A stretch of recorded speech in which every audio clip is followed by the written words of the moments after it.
Hi everyone, welcome. My name is Lisa. I'm with Verified Lawn and Landscape, which is the new Home Lawn and Garden division of A&L Canada Laboratories in London, Ontario. And today we're going to show you how to calibrate a rotary spreader.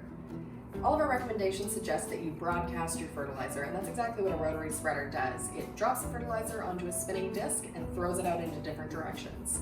A drop spreader will do exactly what it sounds like. It drops fertilizer directly below the spreader. Now this is a more accurate way of distributing your fertilizer, but it is a little bit more difficult to spread it evenly.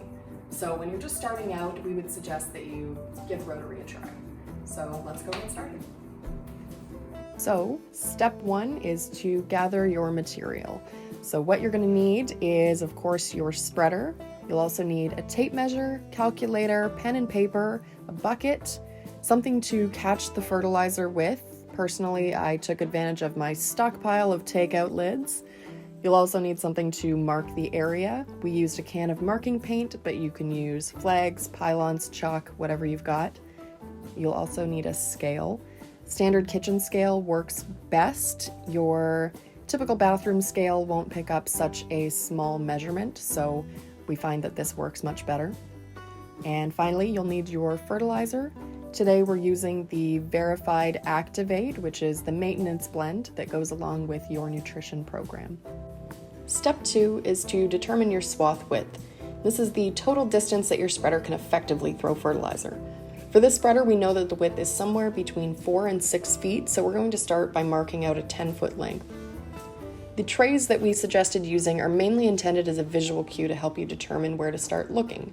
So we're going to lay them out at 2.5 feet apart, and what we're going to be looking for is the area on either side of the spreader where the granules thin out to about 50%, with 100% being the area directly in front of the spreader as you walk. Next, you'll pour a small amount of fertilizer into your spreader. Before the next step, you're going to empty it back into the bag, so you won't need much, just enough to cover the bottom of the hopper.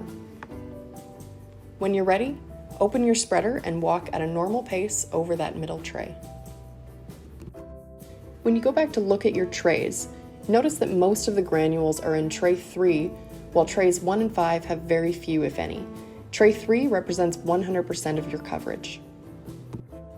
To determine your swath width, check the grass between trays to find 50% coverage on each side of your walking path.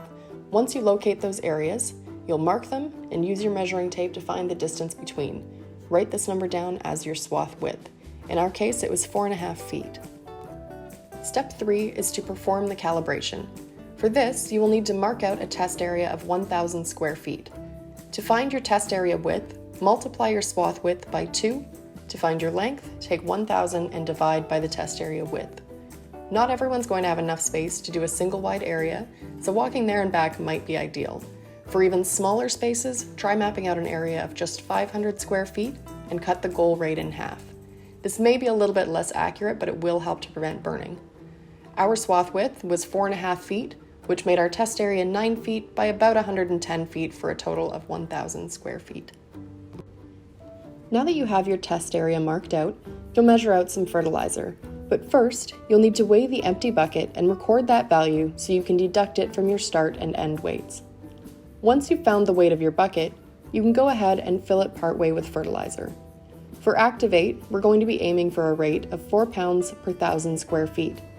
We weighed out just over 6 pounds to make sure we didn't accidentally empty the spreader before reaching the finish line.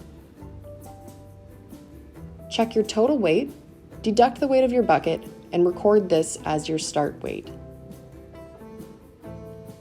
Make sure you leave a space to write down the spreader setting you select in the next step, and then go ahead and pour the full amount into your hopper.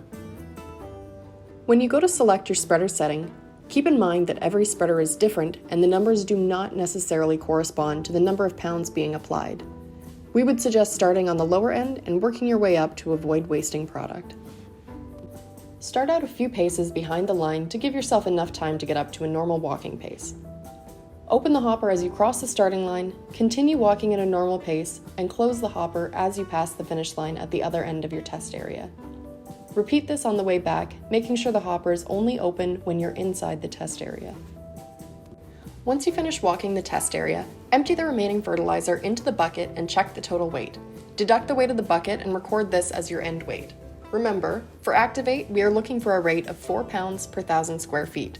So if you take your start weight and deduct your end weight and you find a difference of 4 pounds, that's perfect, that's exactly what you're looking for, and you're finished. If not, your next step is going to be to adjust your spreader setting up or down depending on your result, and you'll repeat this until you find that difference of 4 pounds. And again, if you find that you have to repeat this step multiple times, it is a really good idea to mark out a new test area so you don't over-apply your fertilizer. Alright, so now that you've finished calibrating your spreader, you're ready to go out and fertilize. We would just like to add that you should recalibrate if you are using different products or a different user is operating the spreader. The reason for that is different users are going to walk at a different natural pace, and that means the spinning disc is going to move at a different rate. With products, there are different size grades and different bulk densities, and that means that the rate they fall through the spreader is going to vary. So a smaller granule will fall through at a quicker rate than the larger granules you see on the verified line. So that's all we've got for today. If you have any questions or need more information, you can visit us online at verifiedlandscape.com.